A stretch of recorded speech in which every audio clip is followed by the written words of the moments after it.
الحمد لله رب العالمين والصلاة والسلام على سيد الأنبياء والمرسلين نبينا محمد وعلى آله وصحبه وسلم وبارك وبعد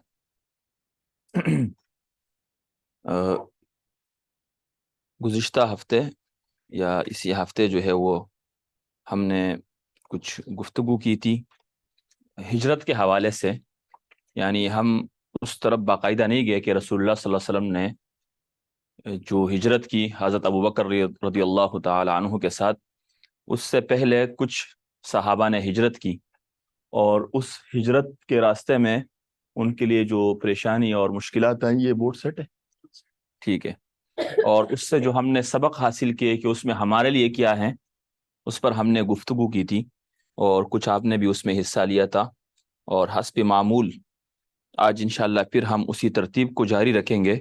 میں نے آپ کو کچھ کام دیا تھا، امید ہے انشاءاللہ کہ آپ نے نہیں کیا ہوگا۔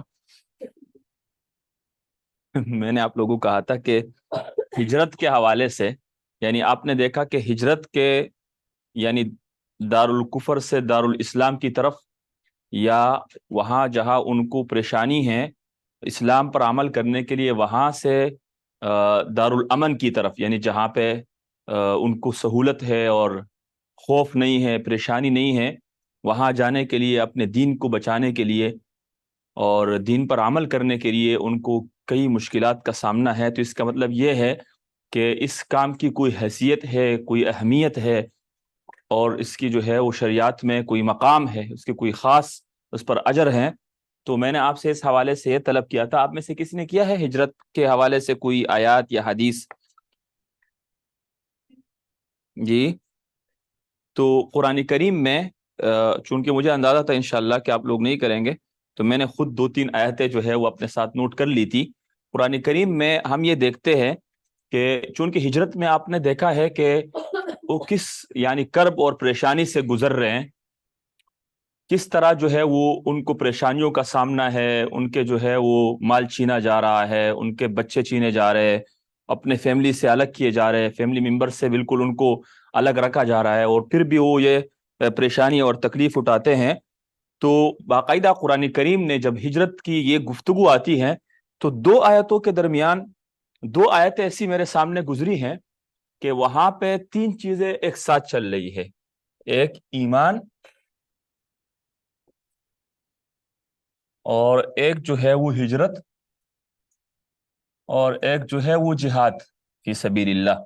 قرآن کریم کے ان آیات پہ ذرا غور کرے مزمل، کہ قرآن کریم میں ہے ان الذین آمنوا وہاجروا وجاہدوا، ایمان ہے، ہجرت ہے اور جہاد ہے، یعنی اس کو کہاں پہ لا کے کھڑا کر دیا ہے؟ یعنی یہ مومنین کے صفات میں سے ہے، مومنین کے صفات میں سے ہے کہ ان الذین آمنوا ان الذین آمنوا وہاجروا وجاہدوا باموالہم وانفسہم فی سبیل اللہ والذین آووا ونصروا اولئک بعضهم اولیاء بعض، یعنی وہ لوگ جو ایمان لائے اور جنہوں نے ہجرت کی اور اپنے مال اور اپنے نفسوں کے ساتھ جہاد کیا اللہ کے راہ میں، اور جنہوں نے ان مہاجرین کی مدد کی یعنی مدینے والے، تو اولئک بعضهم اولیاء بعض، یہ بعض جو ہے وہ ان میں سے یہ ایک دوسرے کے دوست ہیں۔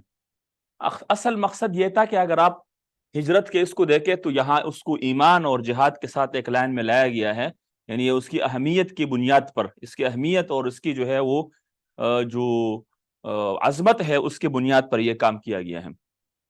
اسی طرح قرآن کریم میں ایک اور آیت ہے والذین آمنوا وہاجروا وجاہدوا فی سبیل اللہ والذین آووا ونصروا اولئک هم المؤمنون حقا لهم مغفرۃ ورزق کریم۔ یہ 2 آیتیں آپ کو اس حوالے سے صرف جو بنیادی چیز ہے وہ یہ بتانی ہے کہ وہ لوگ ایمان لائے اور انہوں نے ہجرت کی، ایمان بھی لائے، ہجرت بھی کی، اور اللہ کے راہ میں جہاد کیا، اور جن لوگوں نے راہ خدا میں قربانی دینے والوں کو جگہ دی اور ان کی مدد کی، وہی لوگ حقیقت میں سچے مسلمان ہیں۔ یہ دراصل ہے کیا؟ یہاں سے ہم کیا اپنے لیے حاصل کرتے ہیں؟ بنیادی طور پر ہم یہاں سب سے پہلے جو ہے یہ اللہ کی گواہی ہے ان لوگوں کے لیے ہے، ان لوگوں کے ان کی ایمان کی گواہی ہے، یعنی جن لوگوں نے ہجرت کی، جہاد کیا، اور اس سے پہلے ایمان یعنی ایمان لے کر آیا، ہجرت کی، جہاد کیا، تو یہ اللہ رب العالمین کی ان کے لیے جو ہے ایک خوشخبری ہے کہ یہی اصل میں مومنین ہے، اور ان کے بارے میں تو یہ جو ہے نا ایک، اب یہ کن کی طرف اشارہ ہے؟ یا مہاجرین ہے، یا مہاجرین ہے اور یا انصار ہے، یعنی یا ہجرت کرنے والے ہیں یا جگہ دینے والے ہیں۔ ان کے بارے میں قرآن کریم نے بہت واضح کہا ہے کہ اولئک هم المؤمنون حقا لہم مغفرۃ ورزق کریم، وہی لوگ حقیقت میں سچے مسلمان ہیں، انہی کے لیے بخشش اور عزت کی جو ہے وہ وعدہ ہے اور ان کے لیے رزق ہے، ٹھیک ہے۔ تو یہاں پہ جو ہے وہ آپ نے غور کیا ہوگا کہ یہاں سے یعنی جو تکلیف اور پریشانی وہ اٹھا رہے، یہ اللہ رب العالمین نے ان کے لیے انعام کے طور پہ کچھ رکھا ہے۔ لہٰذا یہ دو آیتیں آپ کے ذہن میں ہجرت کے حوالے سے، کہ یہ چونکہ ابھی کچھ دیر بعد انشاءاللہ ہم یہ پڑھیں گے کہ ہجرت کی بھی اقسام ہے۔ کبھی ایسا بھی ہو سکتا ہے کہ آپ کو ہجرت میں اپنے دوست کو چھوڑنا پڑے، یعنی ممکن ہے، ٹھیک ہے۔ ابھی آگے ہجرت کے اقسام ہم پڑھیں گے کہ ہجرت جو ہے وہ کبھی آپ یعنی ہجرت کا معنی چھوڑ دینا ہے، کبھی ہو آپ کو جو ہے وہ گناہوں سے بھی ہجرت کرے، یعنی گناہوں کو چھوڑ دے، گناہوں کی جگہ کو چھوڑ دے، گناہوں کے ماحول کو چھوڑ دے۔ مطلب یہ ہے کہیں یہ اجتماعی طور پر ایک گناہ ہو رہا ہے، غیبت ہے اور جو ہے وہ بد کلامی ہے، فحش ہے، آپ اس جگہ کو بھی چھوڑ سکتے ہیں۔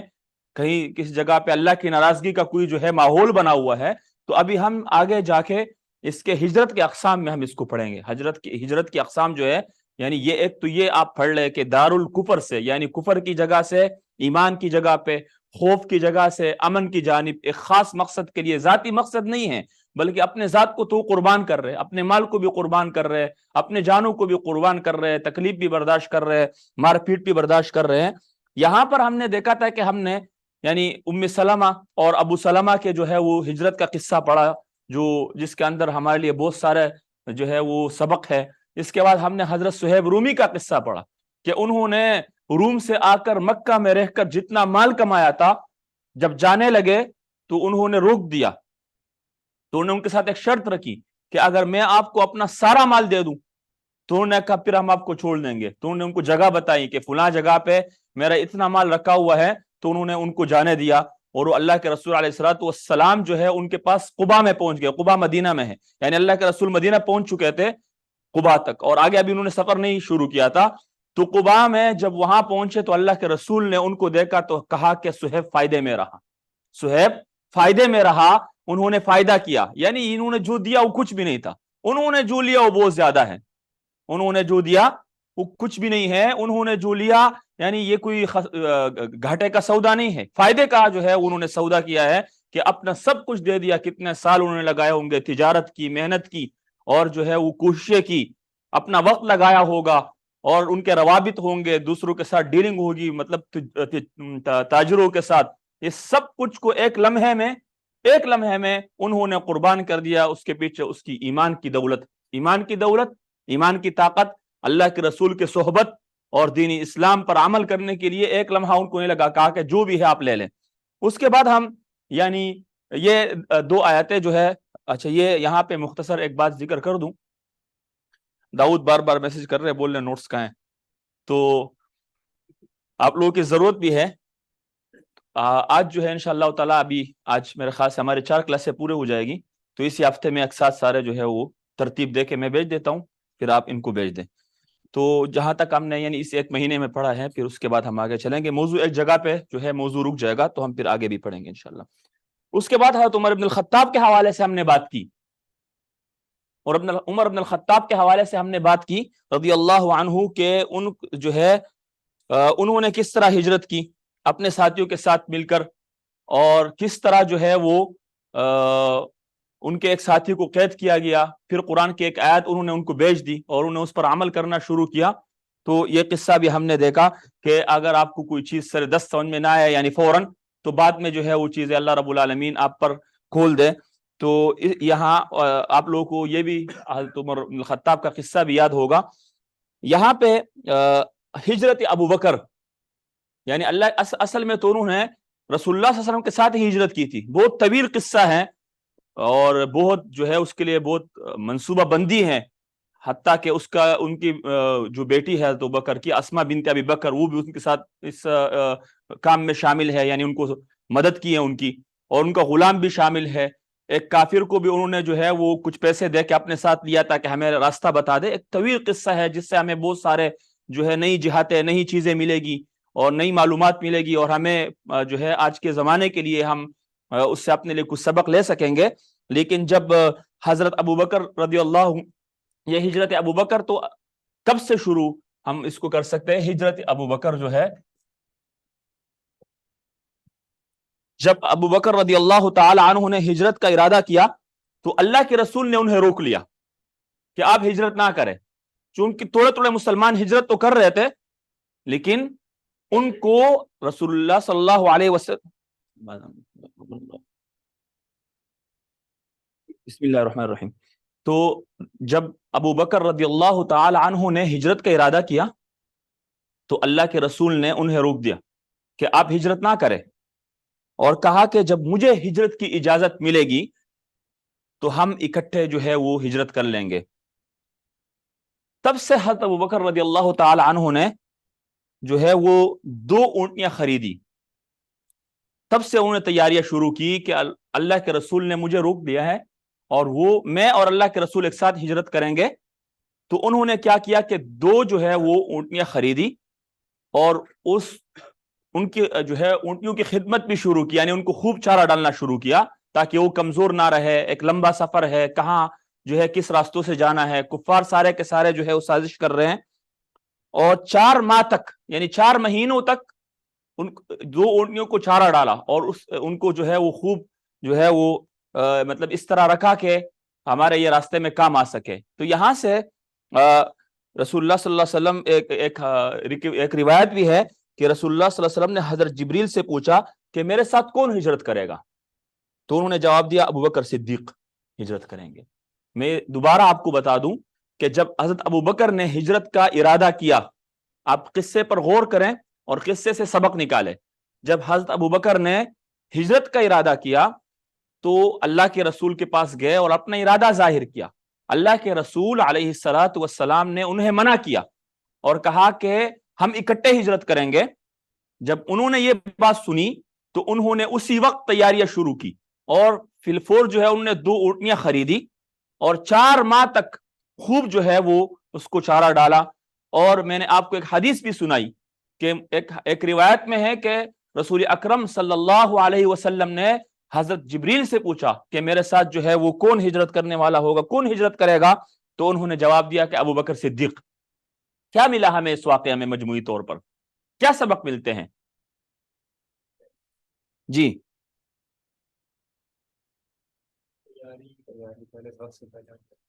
جی، کیا سبق ملتے ہیں اس واقعے سے؟ آپ نے کیا سیکھا؟ دے کہ جتنا آپ غور سے سنیں گے آپ جو ہے وہ اس سے اپنے لیے کچھ نکالتے ہیں، اور یہ تدبر ہے سیرت پر۔ آگے جا کے آپ نے مزید جو ہے اس پہ کام کرنے، آگے ایسے ایسے واقعات آ رہے ہیں کہ خاص طور پر جب مدینہ میں ایک ریاست وجود میں آتی ہے تو اس کے بعد ہمیں کافی جو ہے نئی چیزیں ملتی ہے جو ہمارے لیے، میں نے کہا کہ ہمارا یہ سیرت کے سبق سن سن کر اصل میں ہم کیا چاہتے ہیں؟ ہمارا جو ہے، میں نے پہلے بھی آپ سے بات کی تھی کہ ہمارا ایک ہی مقصد ہو، سیرت کا سبق بار بار سن کر، سوچ کر، جیسے میں آپ کو بار بار کہہ رہا ہوں کہ آپ نے اس سے کیا سیکھا، آپ کے لیے اس میں کیا سبق ہے، آپ کے معاشرے کے لیے کیا سبق ہے۔ ہم جا کے اتنے جو ہے ہم اس کو سنیں کہ ہم یعنی صحابہ کرام، تابعین، اس کے بعد تبع تابعین، سلف صالحین، نیک لوگ اپنے اولاد کو باقاعدہ سیرت پڑھاتے تھے، اور ایک ہی بات ہے کہ جب بھی کوئی مسئلہ پیش آ جائے تو ہم یہ کہیں کہ اس وقت اللہ کے رسول ہوتے تو ان کا کیا طریقہ کار ہوتا، کیا اسلوب اپناتے، کیا جو ہے تعامل کرتے، کس طرح رویے سے وہ گفتگو کرتے۔ یعنی ہم جب اس کو سامنے رکھتے ہیں تو دراصل یہی جو ہے وہ محبت رسول ہے، یہی اطاعت رسول ہے، اور اسی کے اندر خیر ہے، اسی کے اندر برکت ہے، اسی کے اندر سکون ہے، اسی کے اندر ہی سکون ہے۔ اور یعنی ہم دیکھتے ہیں کہ سیرت ایک بہت بڑا موضوع ہے، تو اس واقعے سے آپ نے کیا جو ہے وہ حاصل کیا؟ جی، اس کے علاوہ آپ بتائیں، آپ میں سے کوئی بتائیں۔ جی جی تیاری پہلے سے کرنی چاہیے. اس کے علاوہ جی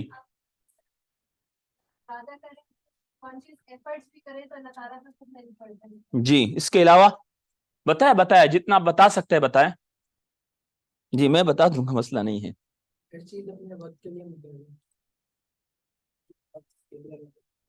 صحیح. جی کسی بڑے کام کے لیے اس سے پہلے پریپریشن کی ضرورت ہے. جی تیاری کی ضرورت ہے. دیکھیں حضرت ابوبکر صدیق سب سے پہلے یہ دیکھیں کہ اللہ کے رسول علیہ الصلوۃ والسلام کی حضرت ابوبکر صدیق سے محبت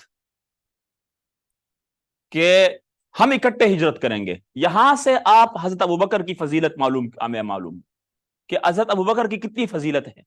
دیکھیں حضرت ابوبکر سے مزمل، حضرت ابوبکر سے اتنے روایات منقول، یعنی اتنے احادیث منقول نہیں ہے جتنے ہو سکتے کسی اور صحابی سے زیادہ روایت منقول ہو، یعنی زیادہ احادیث ہمیں ملتی ہو کسی اور صحابی سے.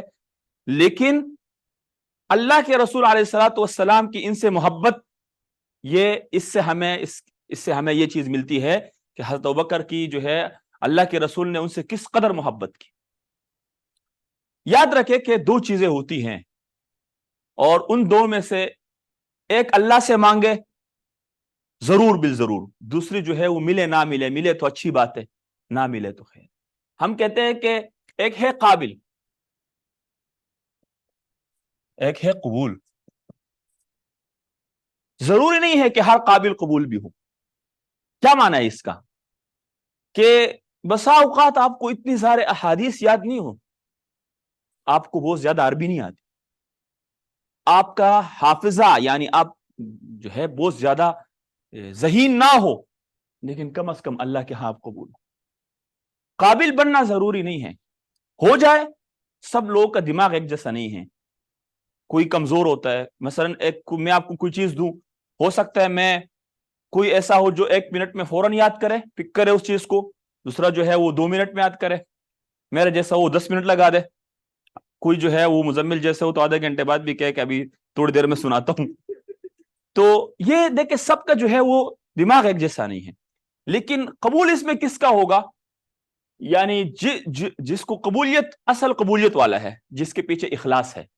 اخلاص، قبول اخلاص والا ہے. قابل مثلا ایک انسان کو اگر 10,000 حدیث زبانی یاد ہو اور اس میں اس کا ایک پر بھی عمل نہ ہو، آپ کو پتا ہے کہ بہت سارے، یعنی کبھی موقع ملا یعنی مستشرقین، یا شاید اس لفظ سے آپ پتہ نہیں کس حد تک واقف ہے، کتنے لوگ ہیں جو اسلام پر اعتراضات کے لیے اسلام کا مطالعہ کرتے، ہزاروں حدیثیں پڑھتے ہیں، سینکڑوں تفسیریں پڑھتے ہیں، تو ان کو اس کو کوئی فائدہ ہے؟ چھوڑ دے. ایک اور بات سنیں، ہم کو اچھی عربی آتی ہے، ابو جہل کو اچھی عربی آتی تھی، تو اس کی عربی نے اس کو کوئی فائدہ دیا ہے؟ ختم. وہ اتنا قابل تھا، وہ لوگوں کے فیصلے کرتا تھا، یعنی شعر سمجھتا تھا، عربی کے اشعار سمجھتا تھا، اور لوگ ان سے پوچھتے تھے اور اپنے اس کا بڑا، یعنی عربی اگر عجمی کتنے بھی عربی سیکھے تو یعنی آج کے زمانے میں بھی کسی عربی تک نہیں پہنچ سکتا، اس زمانے کا تو بہت دور کی بات ہے. لیکن اس کے عربی نے اس کو کیا فائدہ دیا؟ کیونکہ اصل میں وہ تو قبول نہیں تھا. قبول تو جو ہے حضرت بلال تھے، سہیب رومی تھے اور سلمان فارسی تھے، جو اللہ کے رسول کے نہ خاندان سے تھے، نہ ہم کہہ سکتے تھے کتنے ابو جہل کی طرح بہت زیادہ قابل تھے کہ لوگوں کے فیصلے بھی کرتے تھے. ایک غلام تھا، دوسرا تاجر تھا، تیسرا جو ہے وہ کسی اور سلسلے میں آیا تھا، تو سارا اس طرح ہی چل رہا تھا. تو اللہ سے یہ دعا کرے کہ اللہ جو ہے وہ اخلاص عطا فرمائے، تو ایک سبحان اللہ بھی پڑھے تو اس کے پیچھے بھی اخلاص ہو، اللہ قبول کرے. تو نبی کریم صلی اللہ علیہ وسلم کے حضرت ابوبکر سے محبت، اور یہ جو آپ نے بتایا کہ پہلے سے تیاری شروع کرنا، آپ کو پتہ ہے میں نے آپ کو بار بار کہا کہ اسی وقت انہوں نے ہجرت کی تیاری شروع کی، یعنی اگلے پیر سے نہیں، جیسے کہ حسب معمول بس یہ انشاءاللہ تعالی یہ جمعہ ہو جائے تو ہفتے سے اللہ نے چاہا تو فجر شروع کروں گا اور ایک نماز بھی قضا نہیں کروں گا انشاءاللہ تعالی. بس یہ 30 تاریخ گزر جائے، اسی وقت حکم ملا تو تیاری شروع کی، اسی وقت تیاری شروع کی. خیر کے کام میں تاخیر جو ہے وہ نہ کرے. ہمیں نہیں پتا ہوتا کہ ہم اگلے کتنے لمحے دیکھیں یا نہ دیکھیں، خیر کے کام میں تاخیر بالکل بھی نہ کرے. اور اب یہ دیکھیں کہ انہوں نے جن وسائل کے ذریعے، یعنی راستے میں سواری، اس وقت کی سواری کیا تھی ان کی، اس پر بھی خرچ کرنا شروع کیا. تو اگر میں آپ سے پہلے بھی کہا تھا کہ اگر آپ آ رہے ہیں نا اور آپ گاڑی میں پیٹرول ڈال رہے ہیں یا آپ کو کوئی گاڑی یہاں کے پک اینڈ ڈراپ کا ہے تو یہ بھی اجر ہے علم کے لیے، یہ بھی جو ہے وہ انفاق فی سبیل اللہ ہے. یہ جو آپ خرچ کر رہے علم کے لیے، دیکھیں ابو بکر رضی اللہ تعالیٰ عنہ اونٹیاں لے کر اس کو جو ہے اس کی خدمت کر رہے تاکہ وہ ہمیں راستے میں یعنی ہمیں اچھی جو ہے اونٹیاں مل سکے اور ہمارے لیے راستے میں تکلیف کا باعث نہ ہو اور ہم اچھی طرح سفر کریں. تو چونکہ ہجرت ایک عمل ہے، ایک اجر والا کام ہے، تو علم حاصل کرنا ایک اجر والا کام ہے. میں نے آپ سے پہلے بھی یہ بات کہی تھی کہ آپ کا یہاں اٹھنے والا ہر قدم، یہاں جو ہے لگنے والا پیسہ، یہاں آپ جو پیٹرول خرچ کرتے ہیں، یہ سب کے سب اسی زمرے میں شامل ہوتا ہے. اگر آپ غور کریں تو یہ سب اسی زمرے میں شامل ہوتا ہے. جس طرح کے رسول اکرم صلی اللہ علیہ وسلم اللہ کے امر کے تابع تھے، اب تک جو ہے ان کو حکم نہیں ہوا تھا ہجرت کے لیے، اب تک ان کو حکم نہیں ہوا عبد السمی، تو ہجرت نہیں کر رہے تھے. کتنے لوگوں نے ہجرت کی لیکن وہ ابھی تک ہجرت نہیں کر رہے تھے. کیوں؟ کیونکہ آپ علیہ الصلوۃ والسلام کو ابھی حکم نہیں ملا تھا کہ ہجرت کریں. لیکن آپ پھر حضرت ابوبکر کو دیکھیں کہ وہ اللہ کے رسول کے جو ہے کس قدر تابع ہے کہ وہ یہ نہیں کہتا کہ اللہ اصرار نہیں کر رہے کہ اللہ کے رسول فلاں فلاں تو چلے گئے، اگر آپ کی اجازت ہو تو انہیں کہا اکٹھے کریں گے، بس ختم. جی واپس آیا تھے. تو اس کے بعد دیکھیں کہ یہاں پر ہمیں یہ مختلف وہ مل جاتے ہیں. اس کے بعد مدینے میں کون رہ گیا؟ یہ ایک اہم سوال ہے کہ مدینے میں یعنی اس کے بعد ہجرت کرنے والوں کی لائن لگ گئی، یعنی 2-2 4-4 6-6 جا رہے ہیں نا، اور کفار یہ دیکھ بھی رہے ہیں کہ 2-2 اور 4-4 کے ٹولیوں میں نکل رہے، آپ کس کس کو ماریں گے، کس کس کو روکیں گے، کس کس کو ٹوکیں گے، مطلب یہ ان کے لیے مشکلات پیش آ رہی ہے. اب اگر آپ مکہ میں دیکھیں تو مکہ میں تو مسلمان ویسے بھی کم تھے، تو اب مکے میں جو ہے وہ 3 قسم کے لوگ رہ گئے یا 2 قسم کے لوگ رہ گئے. مسلمانوں میں 2 قسم کے لوگ رہ گئے، اور جو ہے وہ ایک تو یہ ہے کہ یا معذور لوگ رہ گئے، مثال کے طور پر مکہ میں معذور، اور یا جو ہے وہ جن کو قید کر دیا گیا تھا، جن کو روک دیا گیا تھا، جن کو قید کر دیا گیا، زبردستی قید کر دیا گیا.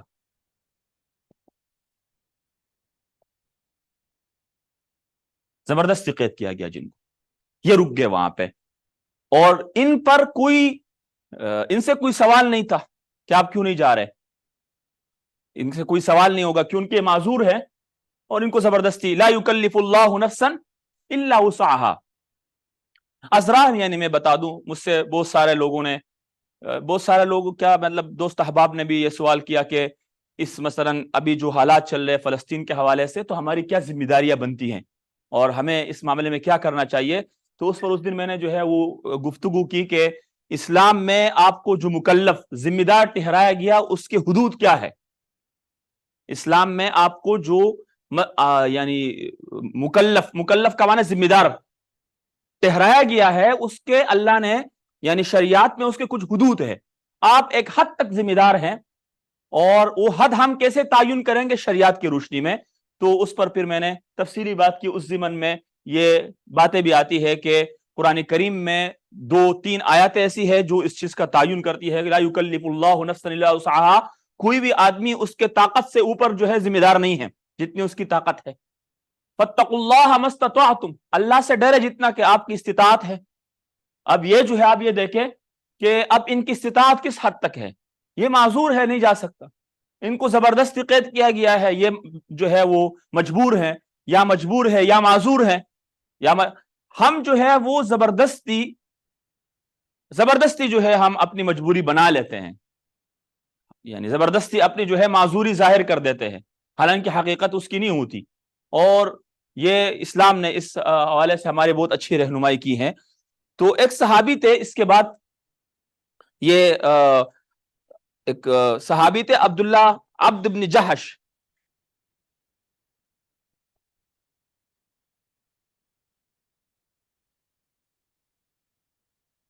یہ تو بالکل نابینا تھے. انہوں نے بھی جو ہے وہ ہجرت کی، اور انہوں نے ہجرت کا عزم کیا تو اپنے جو ہے اہل و عیال کے ساتھ خفیہ طریقے سے مدینہ منورہ پہنچ گئے. تو اس وقت ابو سفیان جو ابھی مسلمان نہیں ہوئے تھے، انہوں نے جو ہے وہ اب عبد ابن جہت جو گھر ہے اس کے گھر پر قبضہ کیا اور اس کے بعد جو ہے وہ اس کو بیچ دیا. تو آپ نے اس قصے سے کیا سیکھا؟ جی نابینا صحابی ہیں عبد ابن جہش، میں نے آپ کے سامنے لکھ دیا، نابینا صحابی ہیں، اور انہوں نے کیا کیا کہ انہوں نے اپنے اہل و عیال کے ساتھ خفیہ طریقے سے مدینہ منورہ کا سفر کیا، یعنی ہجرت کی.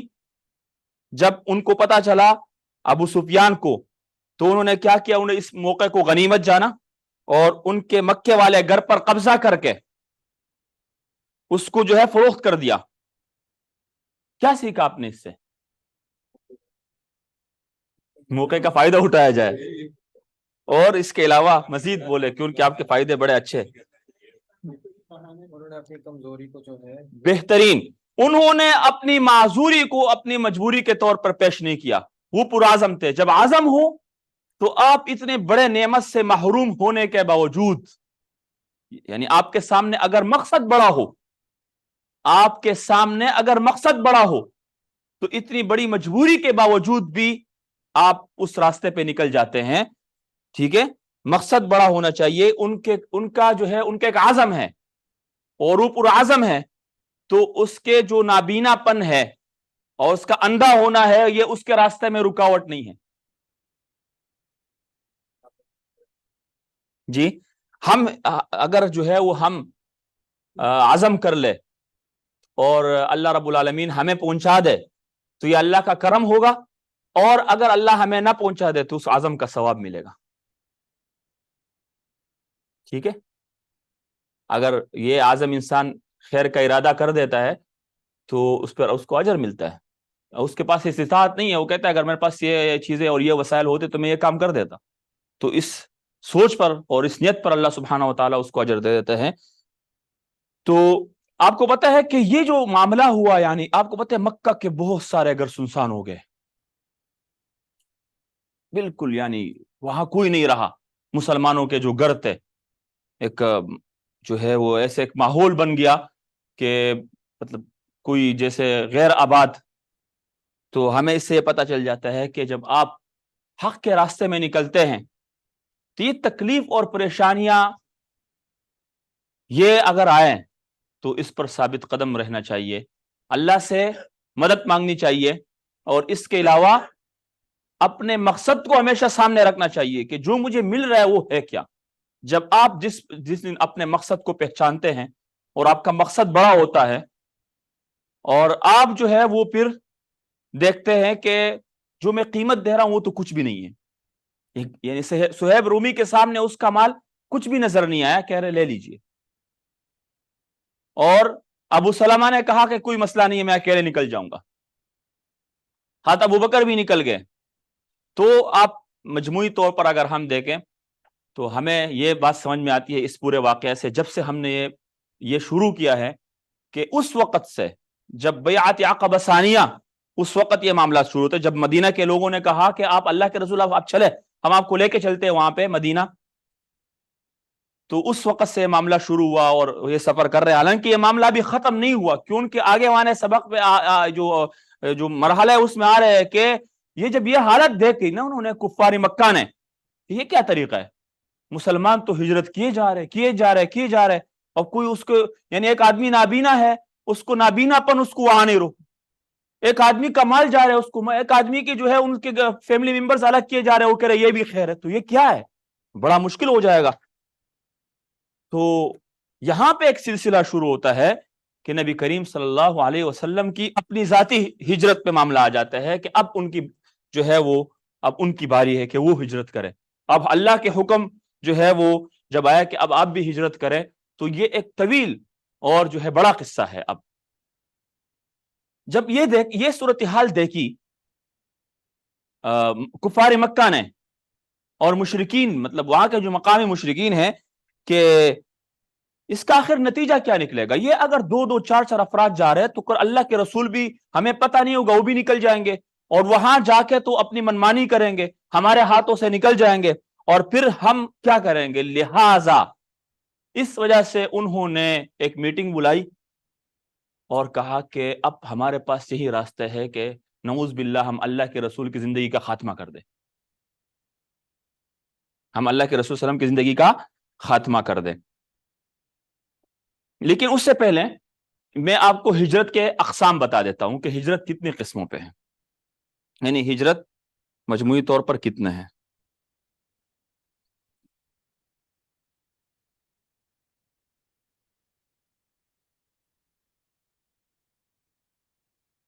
سر تو جو معذور تھے اور جو زبردستی قید ہوئے تھے انہوں نے پھر ہجرت کی تھی جو بچ گئے، یا وہ جو رہ کے جو کچھ بعد میں بھی آئے، کچھ بعد میں بھی آئے، یہ جی انہوں نے شروع کر دی پھر واپس کیوں نہیں آئے؟ نہیں، مکہ سے مدینہ تو گئے تھے نا، پہلے گئے تھے پھر واپس آ گئے تھے نا رسول اللہ کے۔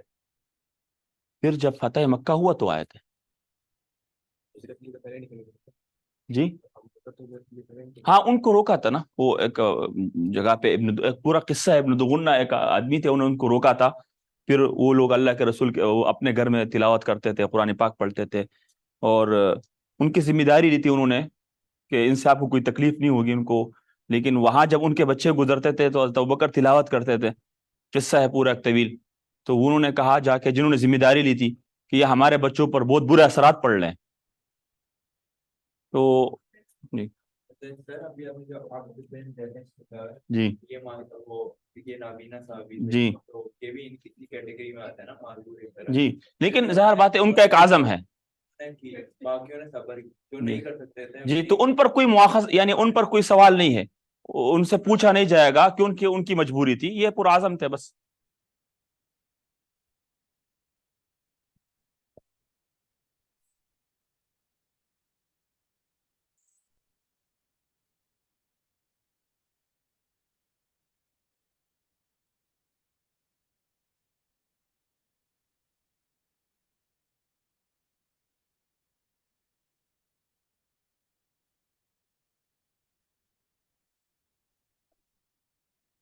بتایا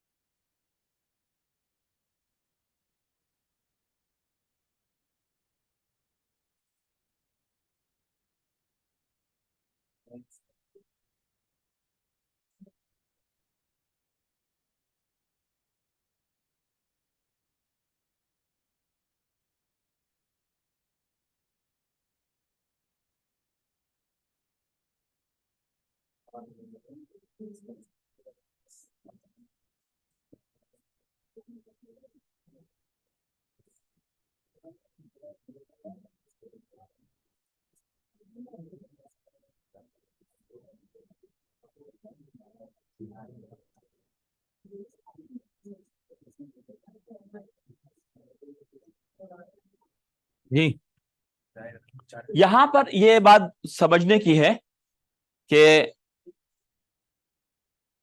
یہ آپ نے ہجرت دیکھی، اور جس طرح کے صحابہ کرام نے ہجرت کی، آپ کا کوئی سوال ہے تو پھر بعد میں ضرور کریں، ابھی کچھ وقت ہے، انشاءاللہ ہم یہ والی گفتگو بعد میں شروع کریں گے کہ کس طرح اللہ کے جو ہے وہ انہوں نے آپس میں میٹنگ کر کے اللہ کے رسول کو قتل کرنے کا نعوذ باللہ پروگرام بنایا، کس طرح اللہ نے ان کے پروگرام کو ناکام بنایا، اور کیا طریقہ اور تدبیریں اختیار کی حضرت ابوبکر نے، نبی کریم صلی اللہ علیہ وسلم نے، حضرت ابوبکر نے کیا جو ہے پلاننگ کی، اور کس طرح جو ہے اللہ رب العالمین نے ان کفار کو ناکام کیا جو اللہ کے رسول کے گھر کے باہر کڑے ہیں اور قتل کا انتظار کر رہے ہیں، اور کس طرح جو ہے انہوں نے آپس میں مشورے کیے، تو یہ سب کا سب جو ہے وہ ہم اگلے سبق اس میں انشاءاللہ بریک کے بعد پڑھیں گے، لیکن یہ ہجرت ذہن میں رکھے کہ ہجرت کے جو مختلف قسمیں ہیں۔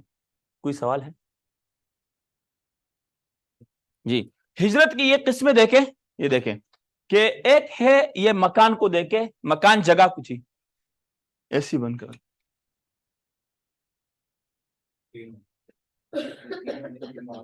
جی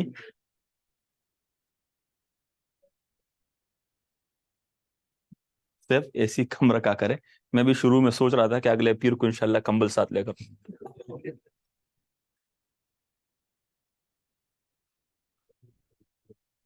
دوسری جگہ یہاں پہ اس طرح کے ایسی مل لے، ایک ایدی کے سرد خانے میں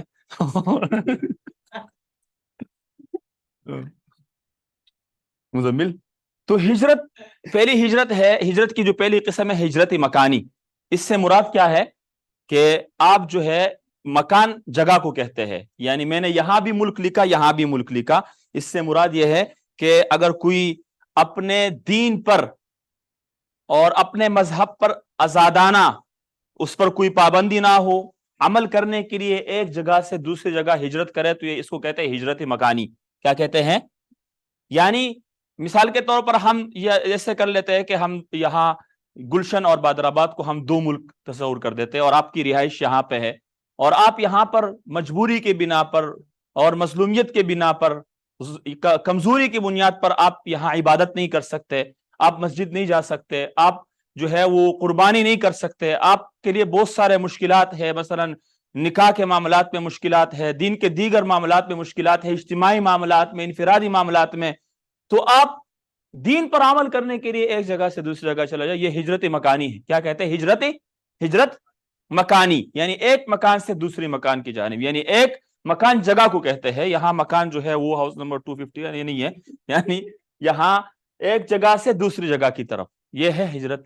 دوسری ہے ہجرت عمل. ہجرت عمل کیا ہے عمل کے معاملے میں؟ کہ آپ ما نہى اللہ عنہ, جس سے اللہ روکے, آپ گناہ سے نیکی کی طرف جائے, گناہ سے نیکی کی طرف جائے, یہ ہجرت عمل ہے. یعنی اگر آپ دیکھیں تو یہ گناہ بھی ایک عمل ہے, کام ہے نا, اور نیکی بھی ایک عمل ہے, تو آپ برے عمل سے اچھے عمل کی طرف آئے. جس سے اللہ نے روکا ہے اس کو چھوڑ دیں, اور جس کا اللہ نے حکم دیا ہے اس کی طرف آپ آئیں.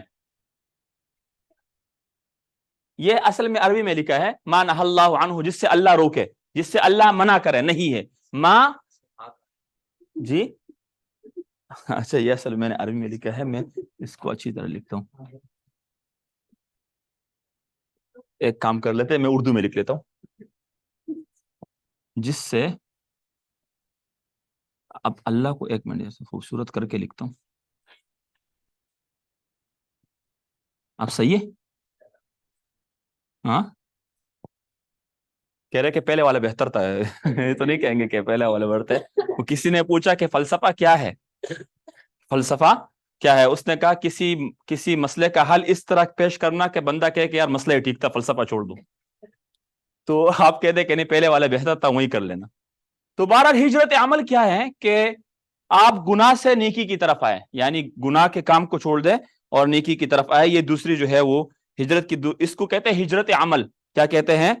اللہ کی منع کی ہوئی چیزوں کو چھوڑ کر, اور یہ باقاعدہ حدیث میں بھی آیا ہے کہ ہجرت وہ یہ ہے کہ آپ جو ہے ہر اس کام سے اپنے آپ کو روک دے جس سے اللہ نے آپ کو روکا ہے, اور آپ اس کام کی طرف آئے جو اللہ نے آپ کو کہا. تیسرا ہجرت عامل. عامل کہتے ہیں عمل کرنے والے کو. آپ عمل کر رہے, یہاں تو آپ کے لیے جگہ جو ہے اس طرح بنی ہوئی ہے, تو آپ کسی اور جگہ میں چلے جائیں. یہاں پر مسئلہ کیا ہے کہ آپ عمل نہیں کر رہے تھے, آپ نے شروع کر دیا تو عمل ہو گیا. اب آپ جب عمل کر رہے تو آپ عامل ہے. عامل کا معنی یہ ہے کہ عمل کرنے والا.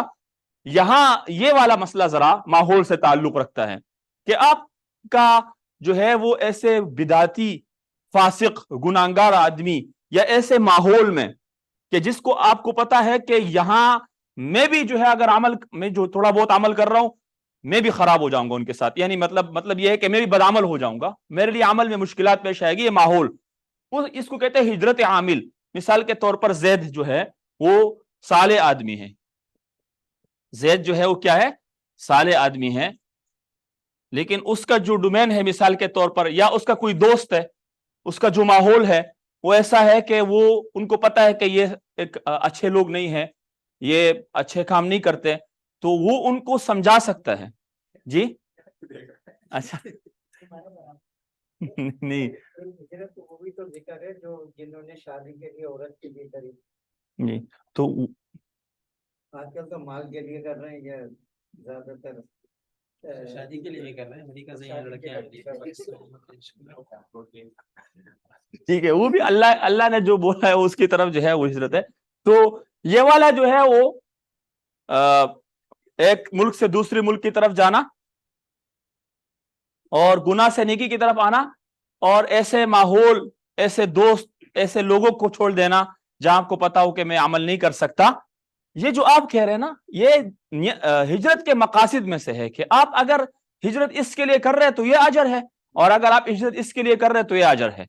وہ سمجھانے کے لیے ہے کہ اگر آپ کا ہجرت جو ہے وہ پیسہ کمانے کے لیے تو آپ کو پیسہ ملے گا، جیسے آج کل کہتے ہیں پاکستان کا مطلب کیا ہے، زندہ باد، بات کی بجائے زندہ باد، یعنی بس نکلو۔ تو یہ 3 قسم کے ہجرت ہے، اس کو آپ ذہن میں رکھیں۔ کون کون سے ہجرت ہے عبدالسمی؟ عمل نہیں دیکھے بغیر بتائے نا، اب تو بہت آسان ہے یار، نہیں 2 بتا دیے جی۔ آپ کوئی بتائے کون کون سے ہجرتیں ہیں؟ ہجرت مکانی، عمل،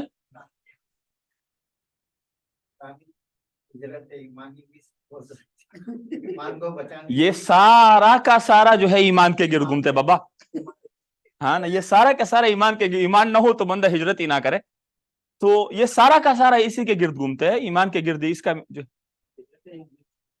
عامل یہ ہے کہ آپ عمل کرتے ہیں دین پر، اور آپ کا تعلق ایک ایسے ماحول سے بن گیا ہے کہ آپ کو پتہ ہے وہاں دین پہ کوئی عمل نہیں کر رہا، ماحول بہتر نہیں ہے، آپ کے لیے بھی مشکلات ہو جائے گی اگر آپ ان کے ساتھ بیٹھیں گے اٹھیں گے، تو شاید آپ بھی نماز چھوڑ دیں، شاید آپ بھی غیبت شروع کر دیں، شاید آپ بھی جو ہے وہ دیگر برے کام شروع کر دیں، تو آپ ان کو چھوڑ دیتے ہیں، ان کو دعوت پہنچا دیں، نہ سمجھے، ان کے لیے دعا کرے، لیکن اس ماحول کو چھوڑ دینا۔ آپ عامل ہے، عامل کا معنی ہوتا ہے عمل کرنے والا، آپ خود اچھے ہیں، آپ صالح ہیں، آپ نیک ہے، آپ نیک ہے، آپ نیک ہے، بار بار آپ کی طرف دیکھ رہا ہوں، پھر جب میں کہتا ہوں کہ برے ہیں تو آپ ناراض ہوتے ہیں، تو آپ نیک ہیں، لیکن مطلب یہ ہے کہ وہ ماحول بہتر نہیں ہے، وہ دوست بہتر نہیں ہے، وہاں پہ جو ہے وہ اللہ کی ناراضگی والا عمل ہے، تو آپ اس کو چھوڑ دیتے ہیں۔ تو لہٰذا 3 قسم کے ہجرت ہے، ہجرت مکانی، ہجرت عمل، اور ہجرت عامل۔ اگر ہم دیکھیں تو میرے خیال سے آپ نے دیکھا ہوگا کہ جی اللہ کو راضی کرنا ہے، گناہ سے نیکی کی طرف آنا، لیکن یہ ہے کہ یہاں پہ اور یہاں پر تو مشکلات ہے نا، یہاں پر تو مشکلات نہیں ہے، یہاں پر مشکلات نہیں ہے، وہاں تو بالکل پریشانی کا سامنا ہے، کسی ملک میں، کسی علاقے میں، اور وہ دین پر عمل نہیں کر سکتا، وہ مسجد نہیں جا سکتا، وہ دیگر جو ہے اپنے جو اسلام کے شاعر ہے، تعلیمات ہے، اس پر عمل پیرا ہونے میں ان کو مشکلات ہیں، تو وہ چلا جاتا ہے۔ یہاں ان کو مشکلات نہیں ہے، یہاں ان پر شیطان غالب ہے، یہاں شیطان غالب ہے، اور جو ہے وہ اللہ ان کو ہدایت دے، اور وہ اللہ کے جو ہے وہ منع کردہ کاموں کو چھوڑ دے، اور اللہ کے اوامر کے جو ہے وہ کام شروع کرے۔ میں نے کہا کہہ رہے کیا کہ چائے پیو، تصویر لے رہے۔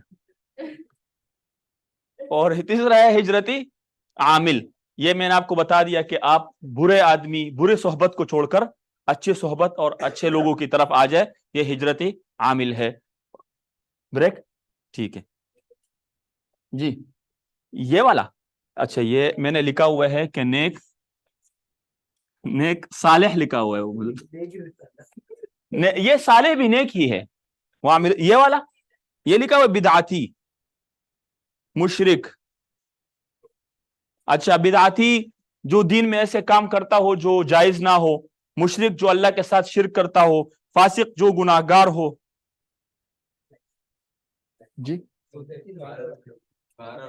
نہیں، اس کو تھوڑا سا احتیاط کے ساتھ، بدعتی وہ ہوتا ہے جو ایسے کام کرتے ہیں دین کے اندر جو جائز نہ ہو اور اس کو جائز سمجھ رہا ہو، ایسے کام کرنا دین کے اندر کہ وہ جائز نہ ہو جائز سمجھ رہا ہو۔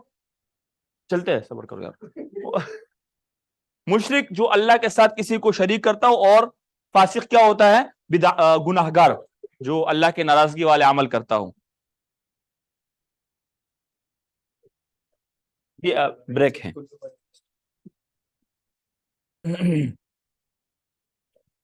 اب باقی لوگ آگے سارے؟ اچھا بس جی، بسم اللہ الرحمن الرحیم۔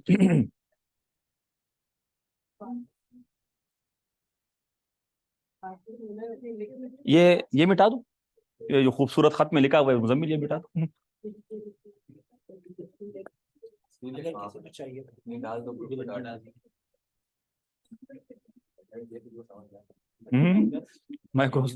مائکروسکوپ لگا کے زوم کر کے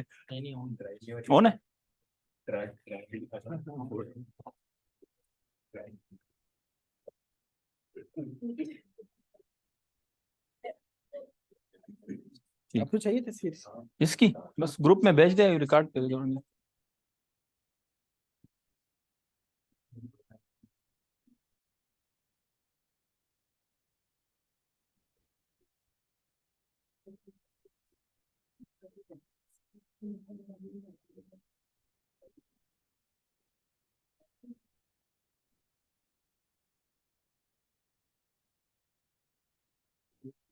جی مزمل, کتنی قسمیں تھیں ہجرت کی, کون کون سی؟ عامل عمل مکانی. بسم اللہ الرحمن الرحیم.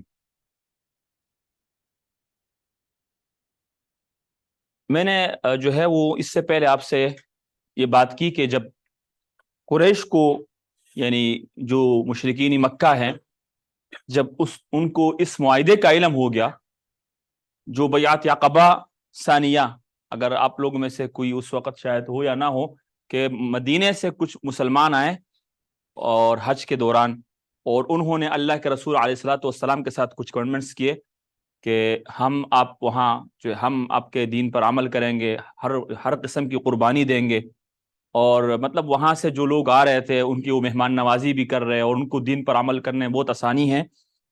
تو یہ بہت خفیہ معاہدہ تھا, رات کی جو ہے وہ درمیانی شب میں یا تیسری جو ہے پہر میں یہ معاہدہ ہوا تھا, اور اس میں کچھ معاملات انہوں نے طے پائے تھے کہ یہ اس طرح کی چیزیں ہوگی. تو اب اس کے بعد جب ان کے ساتھ ان کی جو ہے وہ ترتیب بن گئی, اور اللہ کے رسول کو اطمینان ہوا کہ یہ لوگ بہت مخلص ہیں اور مسلمانوں کو قبول بھی کر رہے ہیں, ان کو جگہ بھی دے رہے ہیں, اور ان کے ساتھ اچھا رویہ بھی رکھے ہوئے ہیں, تو پھر کچھ ٹولیوں کی شکل میں ان لوگوں نے ہجرت شروع کی.